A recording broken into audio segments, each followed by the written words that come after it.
कई सालों से मॉरिशस ये मांग करता आया है कि यूनाइटेड किंगडम यानी ब्रिटेन उसके चागोस द्वीप समूह पर अपना नियंत्रण खत्म करे, या यूं कहें कि कब्जा छोड़ दे।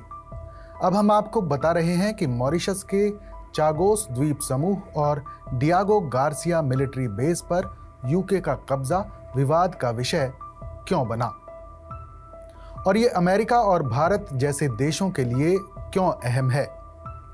गुरुवार यानी 3 अक्टूबर को यूनाइटेड किंगडम ने कहा कि वो रणनीतिक रूप से महत्वपूर्ण चागोस द्वीप समूह की संप्रभुता मॉरिशस को सौंप देगा और इसे एक ऐतिहासिक राजनीतिक समझौता भी कहा।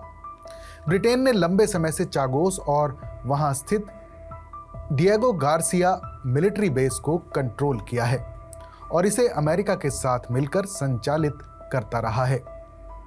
ब्रिटेन के विदेश मंत्री डेविड लेमी ने कहा कि इस सौदे ने अफ्रीका में ब्रिटेन के अंतिम विदेशी क्षेत्र की विवादित संप्रभुता को सुलझाया है, जबकि डिएगो गार्सिया के लंबे भविष्य को सुरक्षित किया है।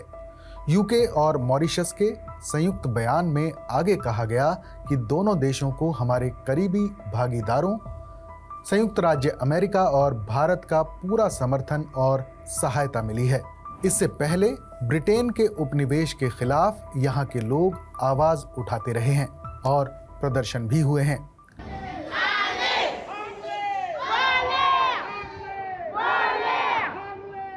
अब आपको बताते हैं कि चागोस द्वीप समूह क्या है। तो 58 आइलैंड यानी द्वीपों से मिलकर बना चागोस द्वीप समूह हिंद महासागर में मालदीव द्वीप समूह के दक्षिण में लगभग 500 किलोमीटर दूर स्थित है।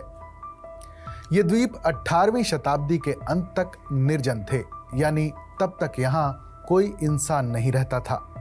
फिर फ्रांसीसियों ने अफ्रीका और भारत से गुलाम मजदूरों को नए नए नारियल के बागानों में काम करने के लिए यहाँ बसाया था। 1814 में फ्रांस ने इन द्वीपों को ब्रिटिश हुकूमत को सौंप दिया। फिर 20वीं सदी में चागोस द्वीप समूह को लेकर कई अहम फैसले हुए। 1965 में ब्रिटेन ने ब्रिटिश हिंद महासागर क्षेत्र यानी BIOT का गठन किया, जिसमें चागोस द्वीप समूह एक केंद्रीय हिस्सा था।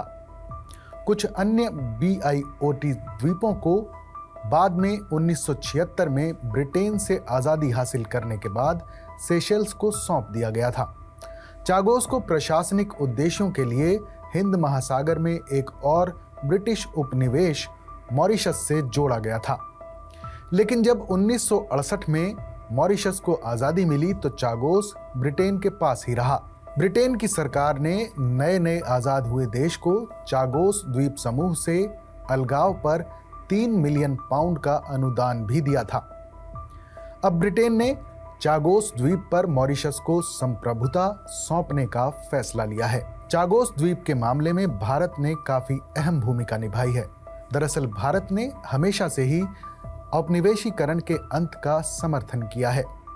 मॉरिशस के साथ अपने मजबूत रिश्तों के चलते भारत चागोस द्वीप समूह पर उसके दावे का भी समर्थन करता रहा है।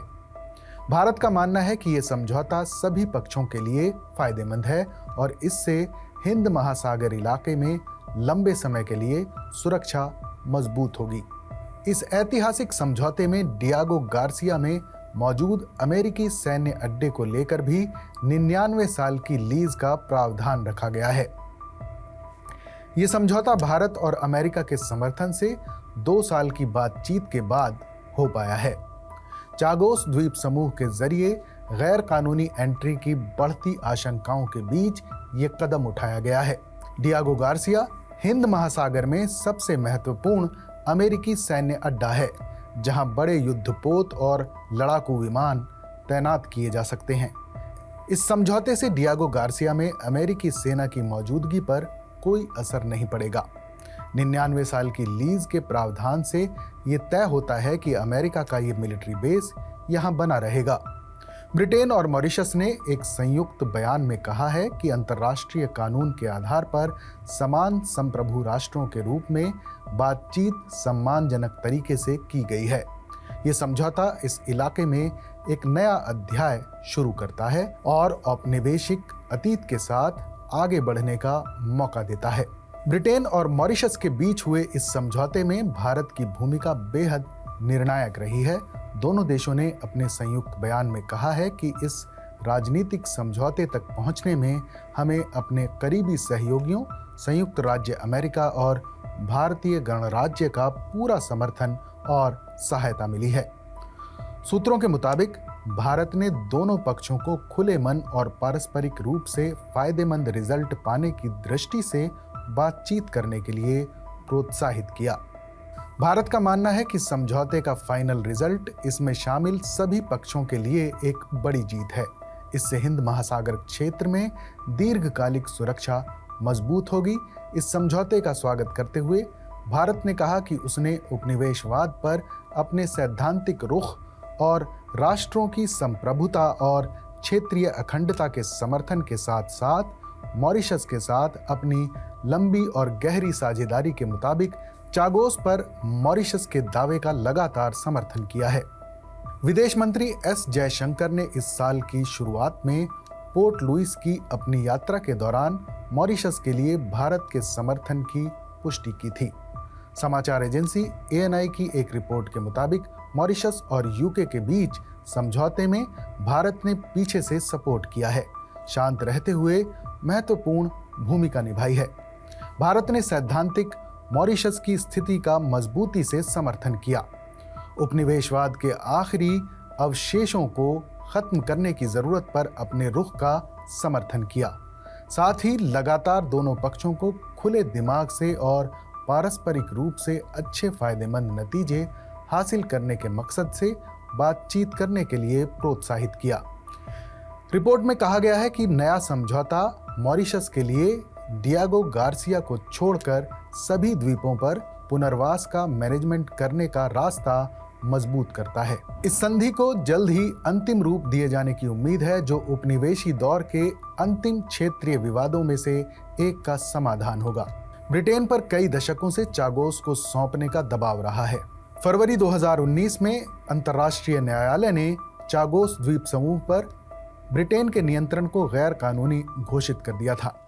The court, having found that the decolonization of Mauritius was not conducted in a manner consistent with the right of peoples to self-determination, it follows that the United Kingdom's continued administration of the Chagos Archipelago constitutes a wrongful act. Did not include the Chagos Archipelago in the territory. Accordingly, the United Kingdom is under an obligation to bring an end to its administration of the Chagos Archipelago as rapidly as possible, thereby enabling Mauritius to complete the decolonization of its territory. 3 महीने बाद संयुक्त राष्ट्र ने भारी बहुमत से एक प्रस्ताव का समर्थन किया था, जिसमें ब्रिटेन से चागोस द्वीप समूह पर कंट्रोल छोड़ने की मांग की गई थी। हालांकि ब्रिटेन ने डियागो गार्सिया बेस का हवाला देते हुए इसका विरोध किया था, जो हिंद महासागर और खाड़ी इलाकों में अमेरिकी अभियानों में मदद के लिए इस्तेमाल किया जाने वाला एक अहम मिलिट्री बेस है। अब आपको ये भी बता दें कि इस समझौते से चीन पर क्या असर होगा। ब्रिटेन और मॉरिशस के बीच ये समझौता 2 साल की बातचीत के बाद हो पाया है। पिछले कुछ सालों में भारत ने चीन के बढ़ते प्रभाव का मुकाबला करने के लिए हिंद महासागर में अपनी समुद्री रणनीति पर ध्यान दिया है। मॉरिशस पर भी खास तौर से ध्यान दिया जा रहा है, जिसे दक्षिण पश्चिम हिंद महासागर की चाबी माना जाता है और ये अटलांटिक महासागर का भी एंट्री पॉइंट है। भारत हिंद महासागर में रणनीतिक तौर से अहम पॉइंट्स पर अपनी मौजूदगी दर्ज करने के लिए कई देशों के साथ अपने रिश्ते मजबूत कर रहा है।